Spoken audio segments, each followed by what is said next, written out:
Two men journey to the bars and restaurants of Scandinavia to find amazing beers, always with the same question. Hey, what's on tap? It's time to find out. Hello and welcome back to What's on Tap podcast Christmas calendar extravaganza super special treat. Right, and on day 19 we have hopefully a fun new beer. It looks like another one of my beers. It is another one of your beers. I don't own this Wrapping paper. It's a good giveaway. If we had the same wrapping paper like we did the one year, it'd be a little more difficult to figure out. Yes. But then again, there's also the difference between one of us knowing how to wrap presents, and the other one just. Are you talking with me? Yeah. Ooh, so this is Saint Errant and Transient Bandersnatch double dry hopped India Pale Ale, dry hop with citra and sabro. Yes. So the best hop and one of the worst hops. Exactly. Interesting. Well, that sounds like a fun beer. Nice. 7.8% ABV. Is there anything else interesting about it? There's no text on it other than that it's brewed and canned at Saint Errant. Well, there you go. Great. Well, I'm looking forward to this because the can looks awesome. Yeah, it's like a dragon, a stylized dragon. Well, it is the Bandersnatch. Is the Bandersnatch a specific dragon? It's an Alice in Wonderland reference. Oh. There's an epic poem in there. I thought, yeah, right. Beware the jub burn and shun the fearsome Bandersnatch. But that's not necessarily a dragon. That's just an undefined monster. I believe it's defined as supposed to be a lizard type character. I hate those jubs. I know, they're the worst. And I hate Man, this one. you're making a mess already. Yeah, this beer really foamed. Yeah, it was kind of frothy when I poured it as well, so I went a little lighter. But you just went for it. I'm proud of you. So while Martin's grabbing something to wipe up his mess with, I'll just go ahead and start talking about the beauty of this beer, because it has just a gorgeous white, fluffy head, kind of meringue-ish looking, which I love on these kind of double IPAs. And the color is just that murky, kind of melony, I don't know, yellow, mango-y looking. It's really popular that you can tell is. It looks good. Yeah. The smell is very citrus. Yes. It's like almost lemony, like Meyer lemon kind of citrus. There, I have now cleaned up the mess. Good job. And you said this is what? Citra and sabro. Yeah, they can definitely, there's a lot of citrus on this. You want to try it? Oh, definitely. Cheers. Cheers. Oh, I like that. That's a good mouthfeel. Yeah. It's effervescent even. It is effervescent.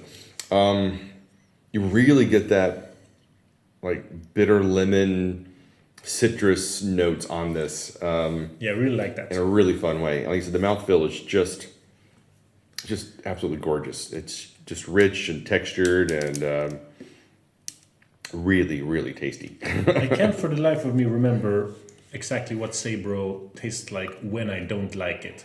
But it's almost like rotten fruit. That's my memory of bad sabro. Yeah, it is one of those where when you have it in a certain combination, it comes out in a way that you're just like, this is not what I want. But this is playing perfectly together. Yeah, I'm not getting... I think the sabro is softening a bit in the back notes. Maybe. And that's where you get a little bit of that melony kind of... A little bit of melon. Fruitiness to Cantaloupe. it. Yeah. Cantaloupe, exactly. But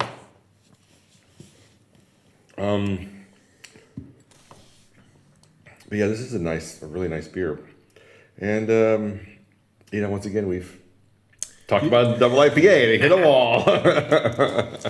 Even ones you love, you're like, well, it was really good. But I still think I still find it so interesting that we both love IPAs, especially double IPAs, and we always run out of things to talk about.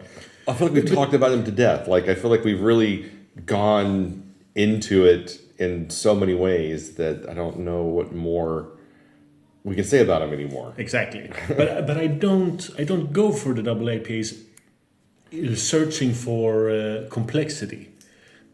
No, I don't. I want them to be really simple a lot of Yes. times. I want them to either if it's going to be like a West Coast or like a more like a session or regular IPA. I want it to be really clean, bitter, very almost one note. Yes. And then when I get to these double, hazy, murky IPAs, then I'm expecting much richer mouthfeel. I'm expecting a lot more fruit and melon, and then and then when you get the triple IPAs, then I'm just hoping it doesn't taste like gasoline. Yeah.